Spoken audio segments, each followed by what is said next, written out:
Après 550 km de route, nous voici arrivés à Brive-la-Gaillarde. Brive est une sous-préfecture de la Corrèze, mais c'est la ville la plus peuplée avec 47 349 habitants. Nous avons prévu de passer 7 jours dans cette jolie ville et pour cela, nous avons choisi l'hôtel Ibis Styles.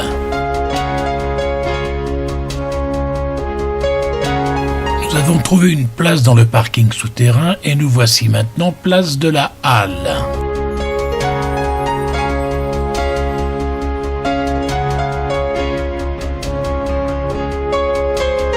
La Halle Gaillarde a pour vocation de redonner de l'attractivité au secteur sud-Brive, d'affirmer sa vocation marchande et de valoriser le patrimoine historique et bâti des alentours. On l'appelle aussi cathédrale de la gastronomie.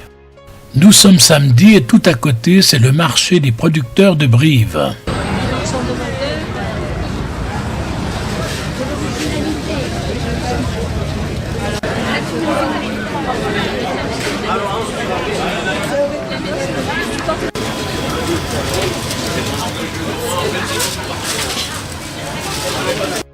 Il est plus de midi et Lucienne s'inquiète de nous trouver de quoi casser la croûte.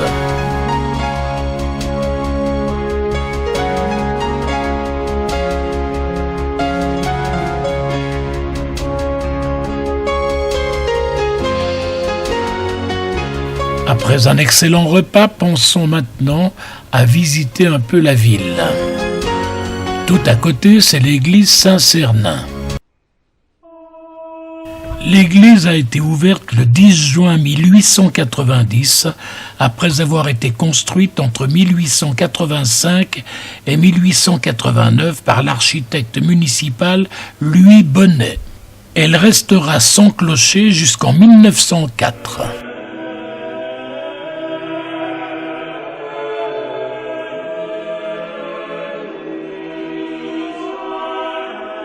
C'est une église de style néo-roman datant initialement du XIIe siècle qui a eu une histoire mouvementée.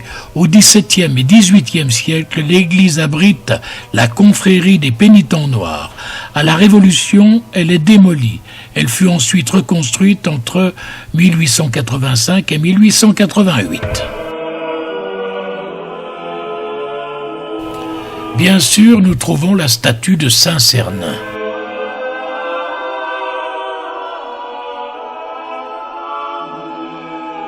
Et puis, tout à côté, celle de Saint François d'Assise.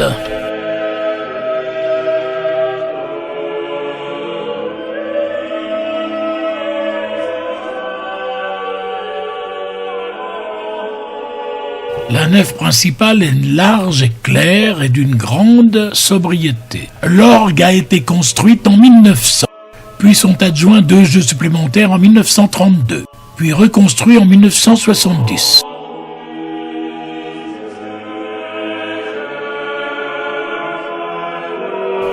Prenons maintenant cette rue qui va nous conduire place Charles de Gaulle à la collégiale Saint-Martin de Brive.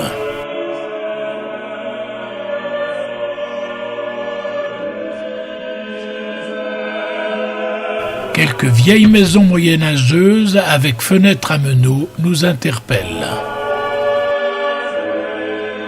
Place La Treille, nous apercevons déjà la collégiale et son clocher.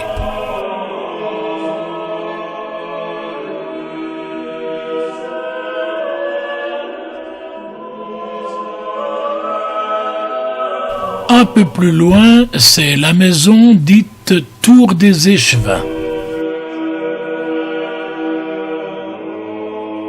Cette belle demeure de notable date du début du XVIe siècle.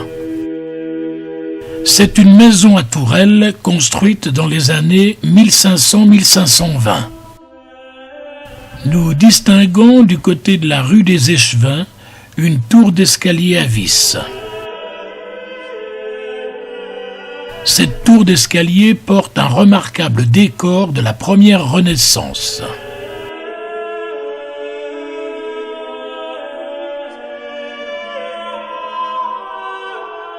Après avoir traversé la place, nous arrivons maintenant à la collégiale Saint-Martin.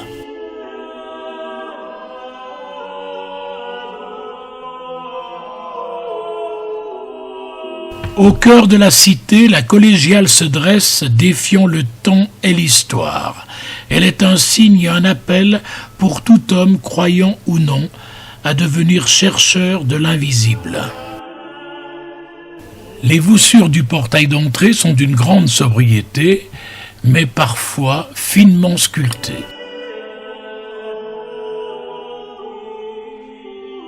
La nef, reconstruite au XIIIe siècle et remaniée depuis, a gardé ses chapiteaux du XIIIe siècle, sculptés de crochets, de boules, de palmettes et de cervidés.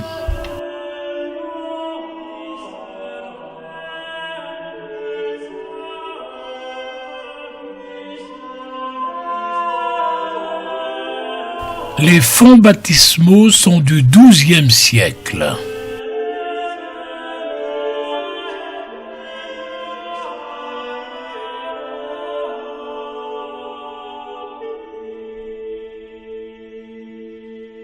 De grands vitraux permettent une bonne luminosité de la nef.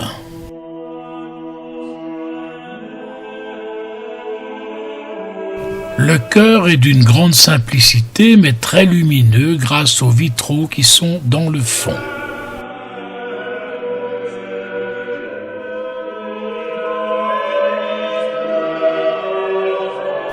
Très beau tableau de Jésus en croix. Statue de Saint Joseph et l'enfant Jésus.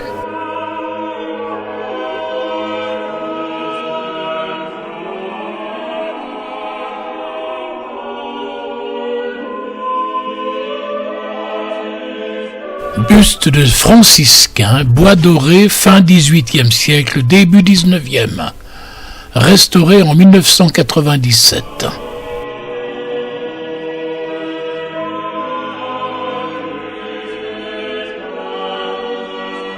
Devant nous maintenant un Christ gisant du XVIIe siècle.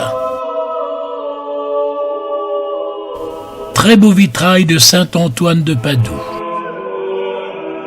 Avec, un peu plus loin, la statue de saint Antoine de Padoue.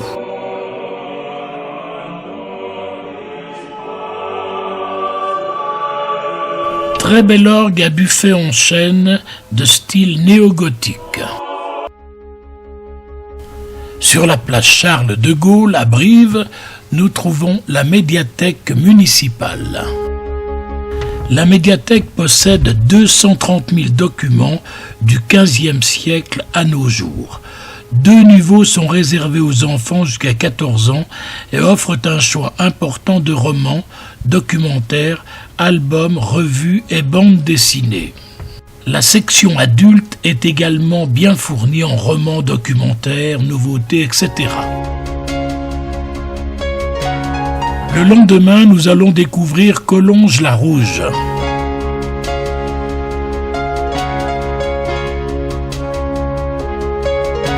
Rubis de la vallée de la Dordogne en Corrèze, Collonges-la-Rouge est classé parmi les plus beaux villages de France. Collonges-la-Rouge est un bijou de petites ruelles médiévales, de castels et de tours fortifiées, ce qui lui a valu le surnom de cité aux 25 tours. À une vingtaine de kilomètres de Brive-la-Gaillarde, aux confins du Limousin et du Quercy, Collonges-la-Rouge dresse sa silhouette de grès pourpre sur le vert contrastant d'un vallon. À la mairie, on nous dit que la commune compte actuellement 488 habitants.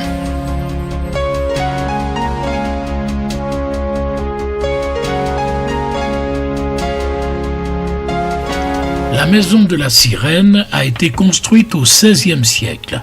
Elle doit son nom à un ornement dans la pierre, une sirène tenant dans la main un peigne et dans l'autre un miroir. Dans la même rue, tout à côté, c'est le restaurant Le Cantou. C'est un restaurant authentique avec des recettes de famille. Vous pensez peut-être que les Collongeois repeignent chaque année les pierres. Non, non, sa couleur est due à la présence d'oxyde de fer. Un peu plus de 2% d'oxyde de fer dans le grès donne cette couleur si atypique et originale.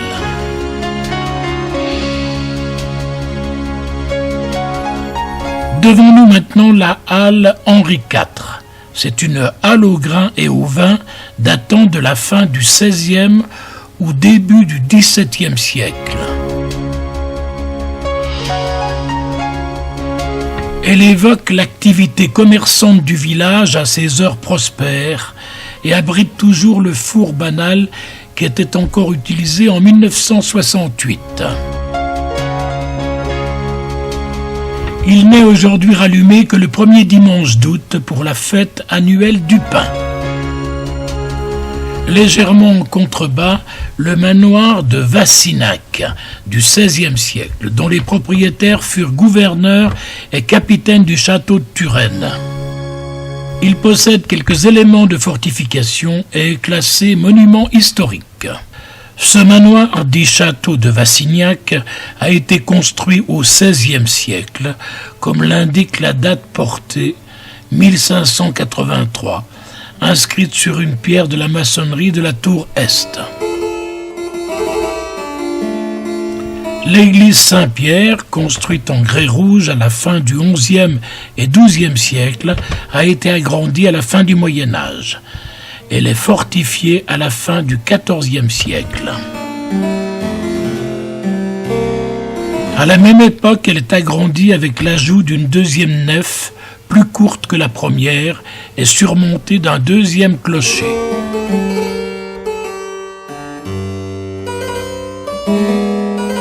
Les trois corbeaux au-dessus du portail rappellent la présence d'une ancienne bretèche, témoin de la fortification de l'église à la fin du XIVe siècle. L'église possède un remarquable portail orné d'un tympan en calcaire Nazareth, localité proche de Turenne, qui tranche avec le grès rouge. Il aurait été sculpté au XIIe siècle par des artistes de Toulouse. Ces sculptures en demi-relief représentent, selon les érudits, l'ascension de Jésus ou le retour du Christ. Au centre du registre supérieur, le Christ, tenant le livre aux 7 sceaux, est encadré par 2 anges, entourés par 2 autres anges accroupis. Dans le registre inférieur, la Vierge est entourée de 11 apôtres.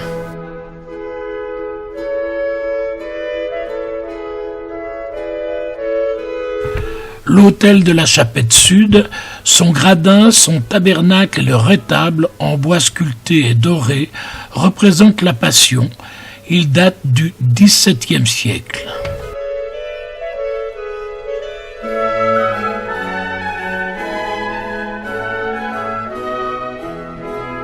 L'église Saint-Pierre est la mémoire de Collonges.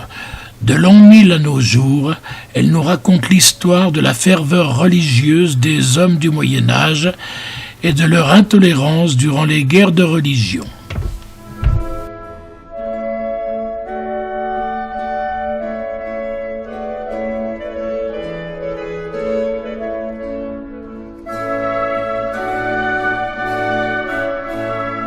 Statue de Notre-Dame de Collonges. Elle a été sculptée au XVIIIe siècle.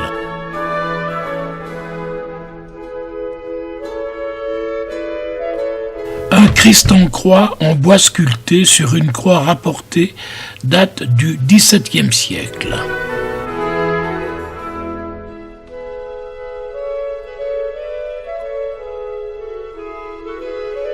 La corde que nous voyons ici sert bien sûr à sonner les cloches. Tout à côté de l'église, c'est la chapelle des pénitents. Devant la chapelle, c'est une croix du XIXe siècle, emblème des pénitents noirs. Elle était affectée à la sépulture de certaines familles locales. À partir du milieu du XVIIe et jusqu'à la fin du XIXe siècle, elle devient le lieu de rassemblement des pénitents noirs. Dès l'entrée, admirons cette superbe maquette d'une partie du village. Depuis 2016, nous pouvons admirer les vitraux contemporains où le jeu de la lumière à travers les motifs crée des projections tout en couleurs qui varient en fonction du soleil. Très beau Christ en noyer du XVIIe siècle.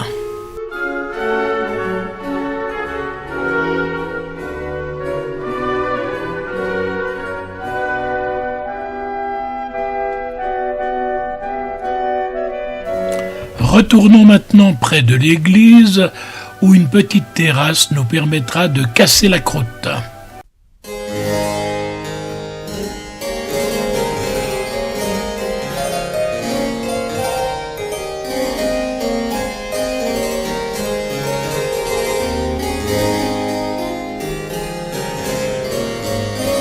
Dirigeons-nous maintenant vers la rue Noire.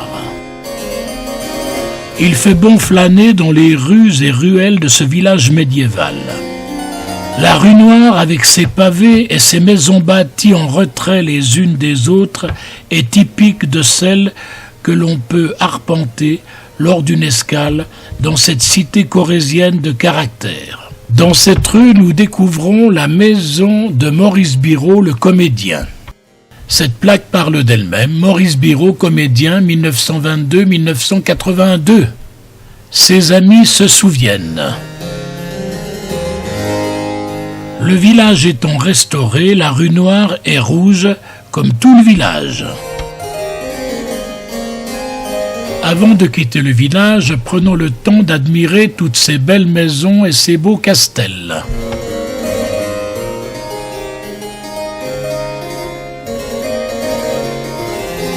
Nous voici maintenant à Turenne, l'un des plus beaux villages de France. Le village, perché sur une butte du Jurassique, se situe aux confins de la Corrèze, au nord, à quelques kilomètres de la Dordogne, à l'ouest, et à 3 kilomètres du Lot, région Occitanie, au sud. La butte est entourée d'une vaste dépression, bordée à l'est par la faille de Messac, c'est la fin du Massif central. Durant la deuxième ère géologique, le territoire était recouvert par la mer.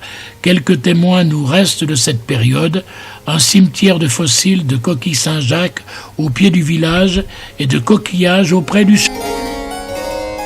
La butte domine la vallée de la Tourmente et contrôlait l'ancienne voie Limoges-Brive-Cahors-Toulouse.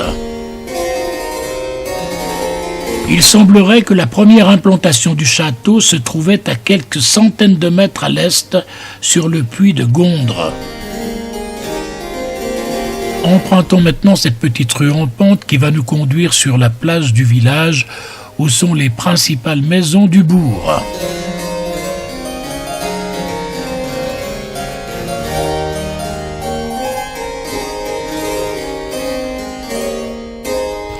La maison des Chanoines est un hôtel de charme, 3 étoiles, situé au cœur du site prestigieux de Turenne. C'est une demeure du XVIe siècle, avec tout ce que cela implique, porte d'entrée sculptée de style gothique flamboyant, fenêtres à meneaux, escaliers à vis, gargouilles, etc.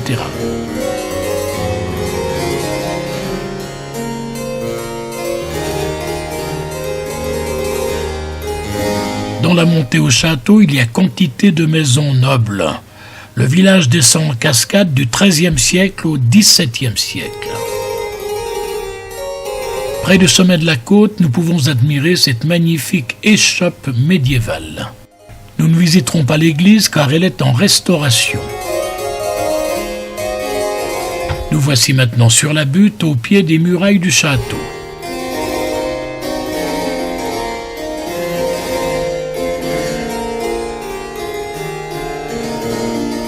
Pénétrons maintenant par la porte donnant accès au château.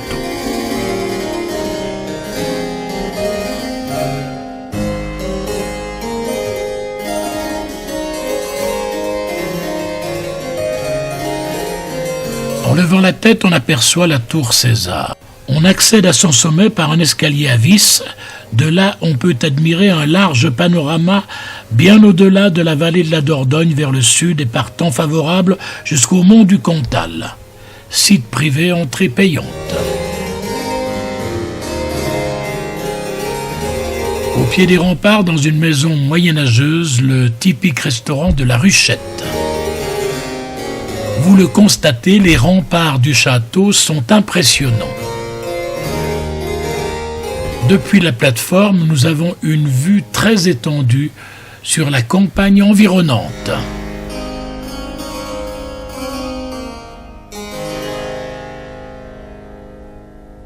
Dans le fond, à l'orée de la forêt, un château qui semble être celui de Linoir. Nous voici maintenant près du village de Curmonte, également l'un des plus beaux villages de France. Le petit village de Curmonte a une population de 209 habitants. À l'extrémité sud de la Corrèze, non loin du Lot, Curmonte s'étire sur une ligne de crête en surplomb des vallées de la Sourdoire et du Maumont. Outre les tours rondes ou carrées de ces trois châteaux, son église romane du XIIe siècle, le village a conservé quelques maisons nobles et une halle datant du début du XIXe siècle, s'abritant un fût de croix du XVIe siècle. La densité des constructions militaires, les trois châteaux et les maisons nobles témoignent de l'importance de la cité entre les XIVe et XVIIe siècles. Le château de la famille des Plats se distingue par ses tours rondes du XVIe siècle.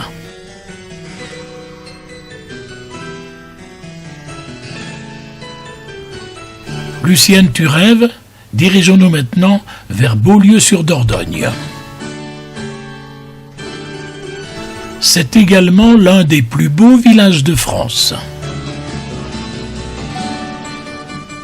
Nous laissons notre voiture sur la place centrale et nous nous dirigeons à pied par des petites ruelles vers l'église abbatiale Saint-Pierre.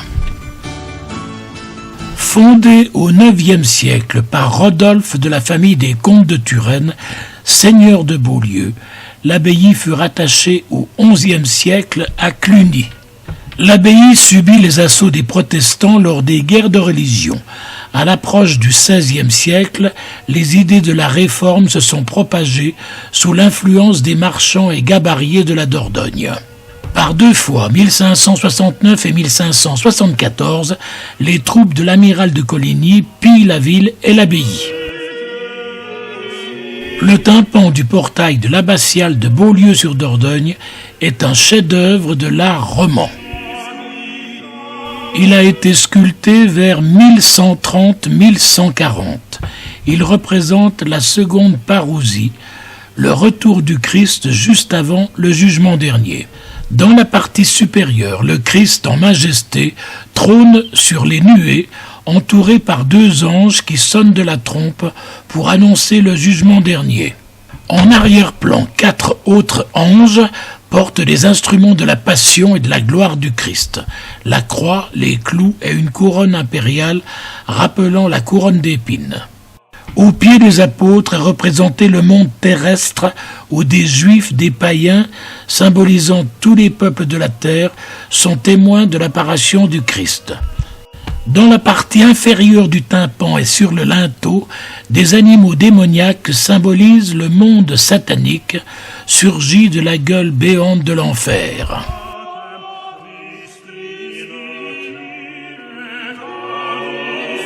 Sur le trumeau, pilier central soutenant le tympan, sont sculptées 3 atalantes représentant les 3 âges de la vie.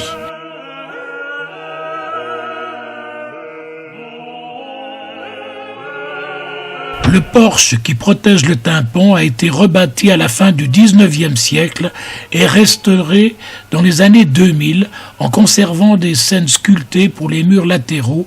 À gauche, le prophète Daniel dans la fosse aux lions et à droite, les 3 tentations du Christ au désert.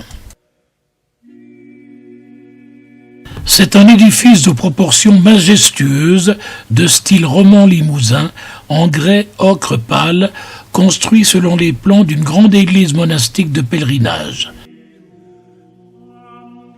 La chaire est finement sculptée. En 1971, l'association Les Amis de l'Abbatiale de Beaulieu rachète l'orgue Puget de la chapelle des frères marianistes de Cublac. Statue de Saint Joseph à l'Enfant. Sous la très haute coupole, nous trouvons le chœur.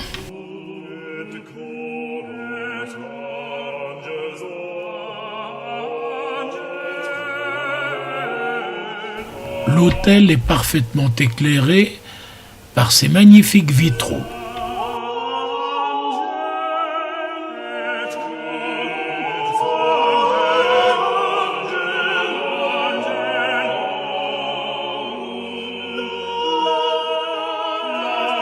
Devant nous, la statue de saint Antoine de Padoue.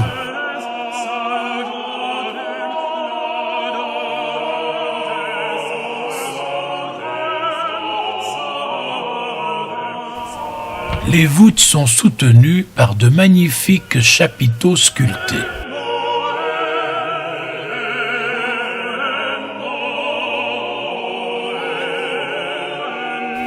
Admirons maintenant ce superbe Christ en bois de noyer de la fin du XVIIIe siècle. L'abbatiale Saint-Pierre abrite un trésor. Bien à l'abri dans sa vitrine, il est constitué d'une série de reliquaires, œuvres de sculpture et d'orfèvrerie, âmes de bois recouvertes de plaques d'argent. Une Vierge à l'Enfant du XIIe siècle appartient au groupe des Sedes Sapientiae, du latin signifiant trône de la sagesse ou Notre-Dame de la sagesse. Marie, assise sur un trône, porte l'enfant Dieu sur son genou gauche.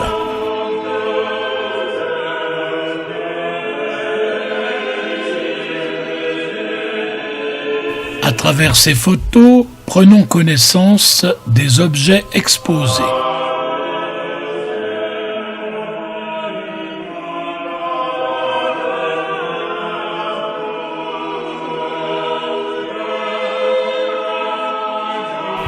Admirons ensemble les très beaux vitraux de cette abbatiale.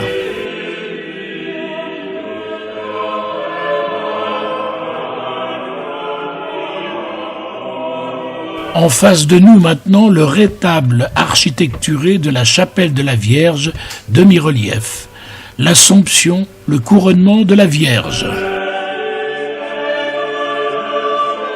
Deux colonnes entourent un important demi-relief ovale.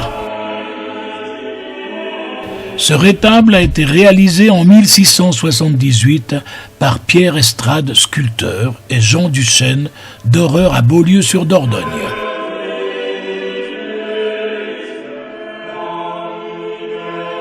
Un peu plus loin, nous trouvons le rétable architecturé dit rétable de la remise des clés à Saint-Pierre. Après classement, cette œuvre a été restaurée en 1975. Traitement des bois, restauration des polychromies et des dorures. Ce rétable a été commandé en 1676.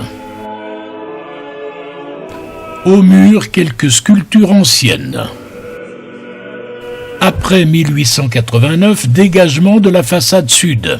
Les travaux de démolition des bâtiments adossés à l'église, entrepris en 1849, se poursuivent avec le dégagement de la façade sud. La carte postale ancienne située en bas à droite du bâtiment témoigne de la présence d'une halle et d'une maison.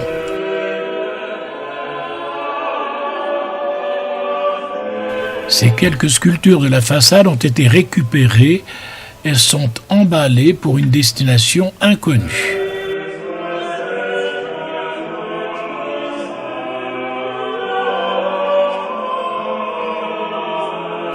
Laissons derrière nous le chevet de l'abbatiale pour nous diriger à travers de petites ruelles vers la Dordogne.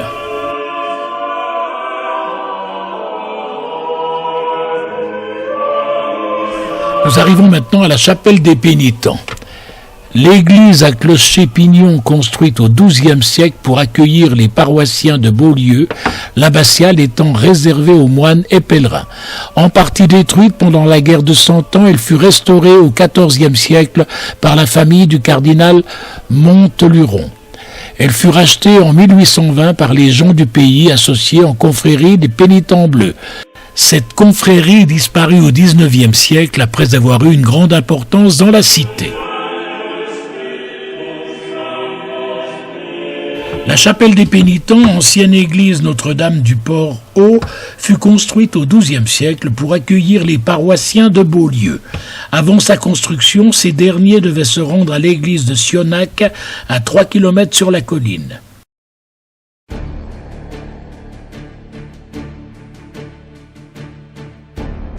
Un peu plus loin, le long des quais, une gabarre nous fait revivre l'histoire des gabariers de la Dordogne qui descendaient de Spontour et Argentat sur leurs embarcations à fond plat pour livrer à Libourne des mérins de châtaigniers destinés à la fabrication des tonneaux et des piquets de vigne. Métier difficile, dangereux et peu rentable, car leur bateau était vendu pour son bois à l'arrivée. Il leur fallait revenir à pied et payer le gîte et le couvert dans les auberges. L'arrivée du chemin de fer au XIXe siècle marqua la fin des gabarres sur la Dordogne.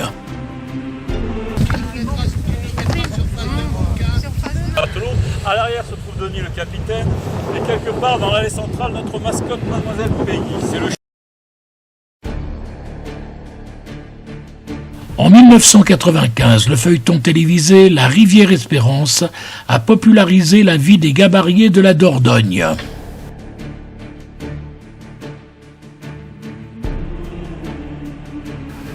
Faut-il le rappeler, à cette époque, la navigation était périlleuse.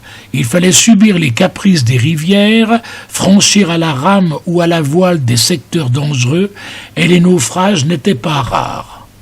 Aujourd'hui, les voyages à bord des gabarres sont beaucoup plus tranquilles.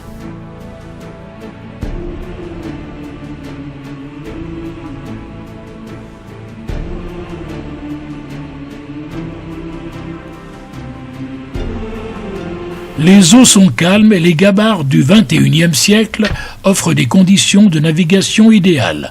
On embarque à quai avant de rejoindre les bancs, d'où il sera possible d'admirer l'environnement de la rivière dans sa totalité à la descente, puis à la remontée au moteur.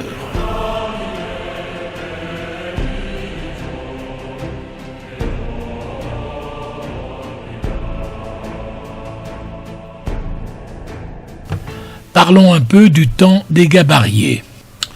Sous ces airs paisibles, la Dordogne est en fait une rivière sauvage qui peut se montrer traître, comme en témoignent ces paroles que les enfants chantaient au passage des gabariers. « Gare, gare, gabarier, tu as la mort sous les pieds, mais elle te suit par derrière. » Oui, la Dordogne n'a cessé de prélever sa rançon d'hommes tout au long de l'histoire de la batellerie. Fort logiquement, les bateliers étaient des hommes courageux, pleins d'énergie, d'audace et de sang-froid. Véritables professionnels de la batellerie, ils avaient une connaissance parfaite de la rivière et une grande maîtrise face aux nombreux dangers du parcours. La veille de chaque départ, un curé bénissait les hommes et les bateaux. Il faut savoir que beaucoup de gabariers n'étaient pas sûrs de revoir leur village et leur famille. Parmi tous les passagers, c'est Lucienne qui a été choisie pour diriger la gabarre.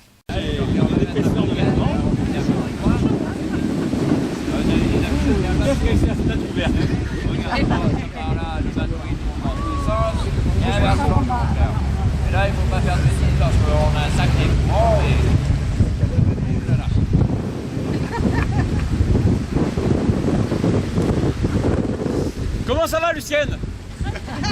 Vous avez vu, c'est simple à piloter la gabarre. Dites-moi, Lucienne, est-ce que vous voyez au fond des remous en surface? Vous les voyez? Ça veut dire qu'il y a des rapides devant nous. Eh ben, c'est vous qui avez décidé de la conduite à tenir. Qu'est-ce que vous voulez faire? Vous voulez qu'on traverse les rapides ou qu'on fasse demi-tour? Qu'est-ce que vous voulez faire? C'est à vous que je parle.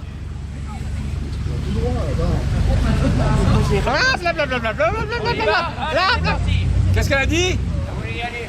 Vous voulez aller dans les rapides? Ouais. Ah, c'est une mauvaise réponse, vous êtes éliminé, par-dessus bord. Non, restez avec moi, restez avec moi. Mesdames, messieurs, devant nous, il y a des rapides. Les anciens appelaient ça des malpas. En patois, malpas signifie mauvais pas. Sans rayer la carrosserie. Et quand on sera bien près de la mer, vous allez pousser à fond sur la barre. Et là, le bateau ne va pas tourner. C'est un bateau à fond plat. Nous n'avons pas une quille ou des dérives comme un voilier à l'océan. Quand Lucien va braquer à fond sur le gouvernail, le bateau va se mettre en travers et chavirer. Mais non, il ne va pas chavirer, il va se mettre en travers et c'est la rivière qui va nous aider à faire demi-tour. Nous aurons la partie arrière du bateau avec le moteur, la partie très lourde qui sera contre la berge et le nez du bateau sera dans le courant. Nous allons faire un pivot sur place. Vous avez tout compris? Oui. C'est pas grave, après la théorie, place à la pratique. Action, réaction. Il faut un courant maintenant. Parce que les courants arrivent.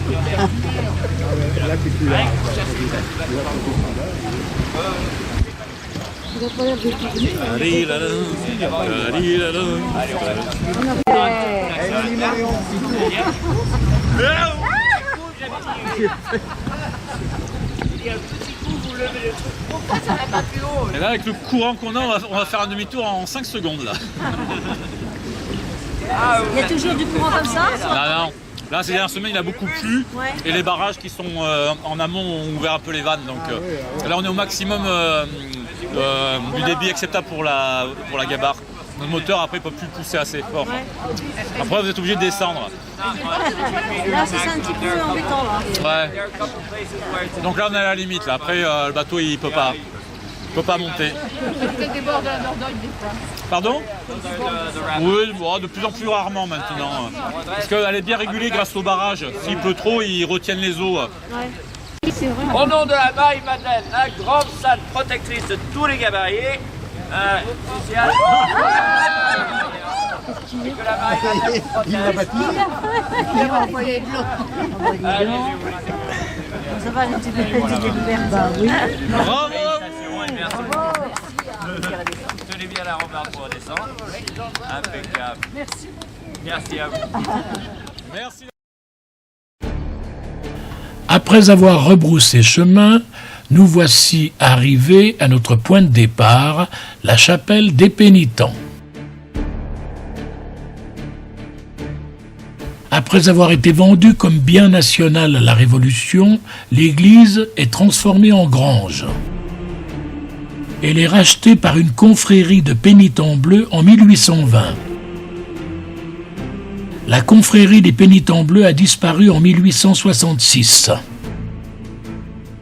L'église est de nouveau abandonnée à partir de la Seconde Guerre mondiale. Elle est restaurée après 1989. Elle accueille aujourd'hui les expositions temporaires. Maintenant, nous voici à quai. Il n'y a plus qu'à débarquer. Allons maintenant visiter l'intérieur de la chapelle des Pénitents bleus. Aujourd'hui transformée en musée d'histoire locale, lieu d'exposition et de concert, cette ancienne église paroissiale de Beaulieu a été construite au XIIe siècle sur un rocher en aplomb de la Dordogne. Statue de Saint Jean-Baptiste du XVIIe siècle.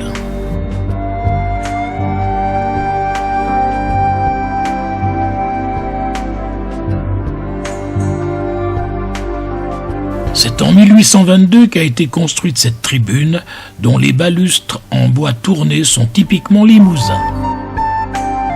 Admirons maintenant cette superbe collection de vêtements liturgiques.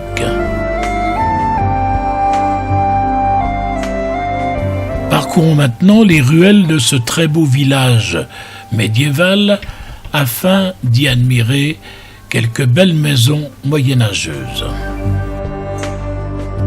Sur la façade de cette belle maison en pierre, nous pouvons distinguer une échoppe du Moyen-Âge, une très belle fenêtre à meneaux.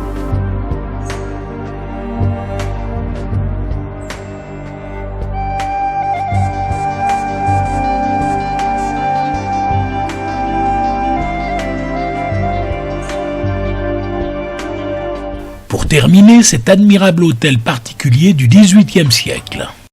Et puis au loin, c'est Rocamadour, l'incontournable.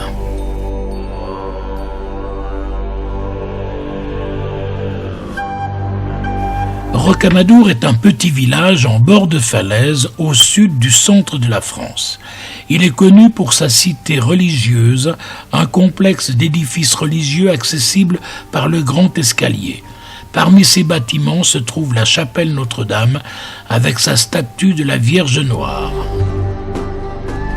Impossible d'explorer la vallée de la Dordogne sans visiter Rocamadour, un des plus beaux villages de France. Le site emblématique du Lot, vertical et majestueux, couronné de son château, se déploie sur plusieurs étages, agrippé à la falaise qui sépare le ruisseau de l'Alzou du Causse de Gramat. En voyant ces images, on peut dire les maisons sur le ruisseau, les églises sur les maisons, les rochers sur les églises et le château sur les rochers.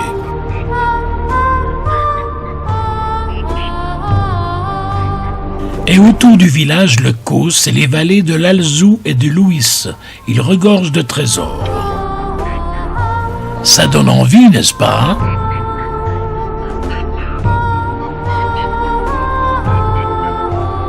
Au lieu de la chrétienté depuis le Moyen-Âge, pour son célèbre pèlerinage, étape majeure sur le chemin de Saint-Jacques-de-Compostelle, grand site d'Occitanie et inscrite au patrimoine mondial de l'UNESCO, la cité religieuse de Rocamadour, c'est un incontournable absolu de la vallée de la Dordogne.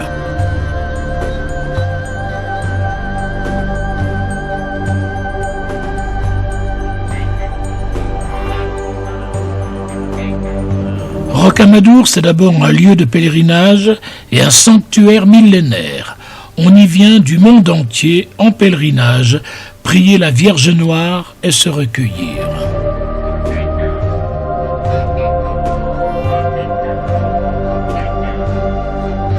Pour se rendre au village et éviter la grimpette, rien ne vaut le petit train.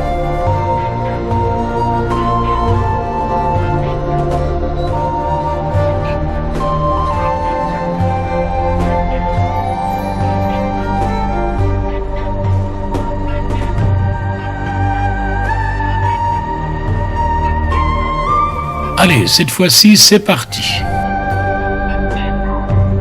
Quelques minutes plus tard, nous voici déjà dans la grande rue du village de Rocamadour. Croyez-moi, plutôt que de grimper les 216 marches qui nous séparent du sanctuaire, il vaut mieux prendre l'ascenseur. Ainsi, le sanctuaire n'est plus qu'à 2 minutes à pied.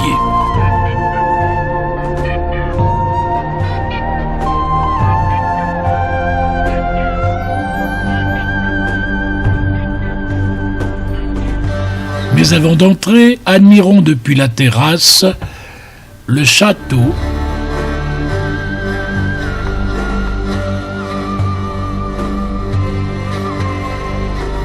et le village vu d'en haut.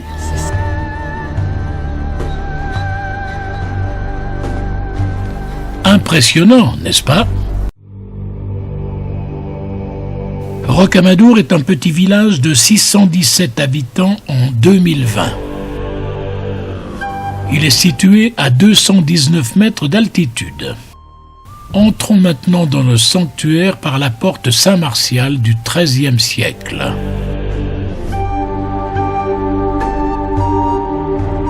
Pour cela, nous empruntons un passage souterrain dont les murs sont tapissés d'ex-voto.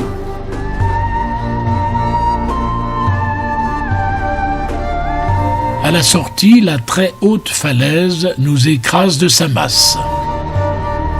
Nous voici maintenant dans la cour du sanctuaire.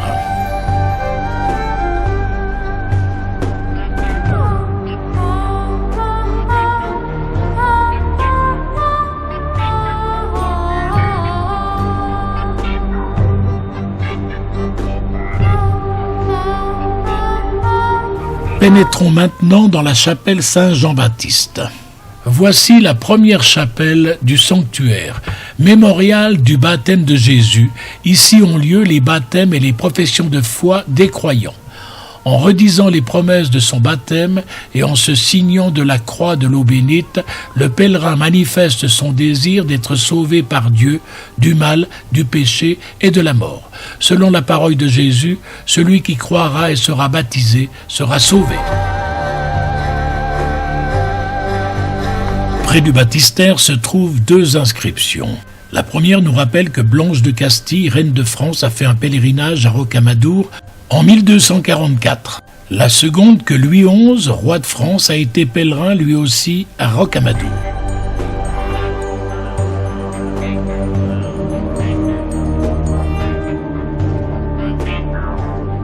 La chapelle Saint-Blaise de la Divine Miséricorde est consacrée à un saint guérisseur martyrisé au IVe siècle.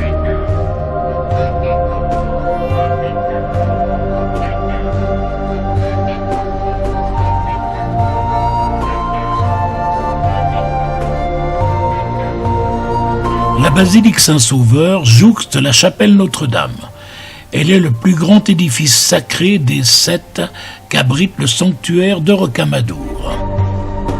Cette église a 850 ans d'existence et a été élevée au rang de basilique en 1913 par le pape Pie X. Elle porte le nom de Saint-Sauveur car c'est la traduction du prénom de Jésus. Ce nom signifie « Le Seigneur sauve » car c'est lui qui sauvera son peuple de ses péchés. La chapelle Notre-Dame de Rocamadour. Enfin, au cœur de Rocamadour, la Vierge Marie, représentée par cette statue simple et noire, accueille tous les visiteurs. C'est là la roche millénaire, nous le révèlent et les ex-voto en témoignent que tout a commencé. Là, le pèlerin expérimente que rien n'est impossible à Dieu. Chacun de nous est invité à se recueillir auprès de Notre-Dame de Rocamadour, à lui confier ses intentions et à la laisser vous parler cœur à cœur. Mon enfant, tu as du prix à mes yeux, je t'aime. Devant nous maintenant le rétable avec ses panneaux peints surmontés par la Vierge Noire. Au-dessus du rétable, Notre-Dame de Rocamadour ou la Vierge Noire de Rocamadour est une statue reliquaire du 4e quart du XIIIe siècle. D'une hauteur de 76 cm, elle est constituée de 2 pièces de bois de noyer, l'enfant étant chevillé sur son genou gauche. Autrefois, elle était recouverte d'argent. Elle a été restaurée après la Seconde Guerre mondiale et en 2003. La statue est aujourd'hui noire, mais il ne s'agit pas de sa couleur d'origine, la notion de Vierge Noire ne se répandant pas avant l'extrême fin du Moyen-Âge. La Vierge de Rocamadour est liée au chemin de Compostelle, ce qui a contribué à sa dévotion en Espagne et au Portugal.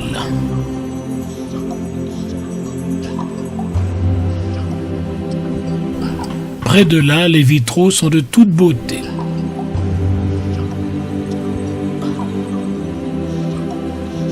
Au-dessus se trouve une merveilleuse tribune sculptée avec 2 anges. La sculpture est tellement réussie qu'on les croirait vivants. À l'extérieur, une petite niche dans le rocher protégée par une grille. C'est ici que fut découvert en 1166 le corps parfaitement conservé de saint Amadou. Les pèlerins y déposent une pièce et font un vœu. 1270-1970, 7e centenaire de la mort de Saint Louis.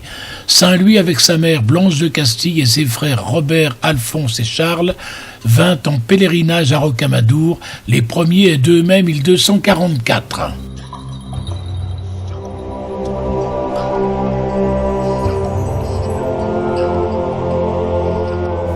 Prenons à nouveau un passage souterrain bordé d'ex-voto qui va nous conduire à la chapelle Saint-Louis.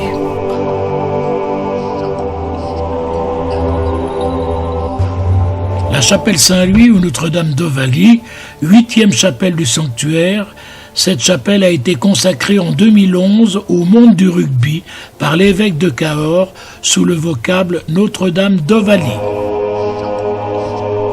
Depuis la terrasse, admirons une dernière fois le sanctuaire de Rocamadour.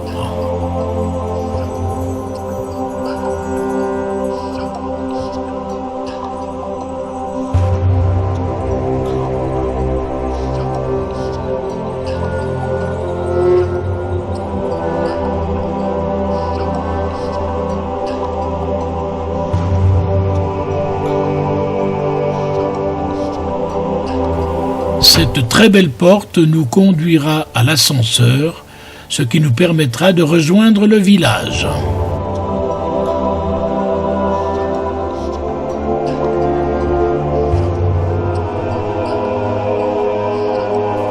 Au revoir Rocamadour, cité de la foi.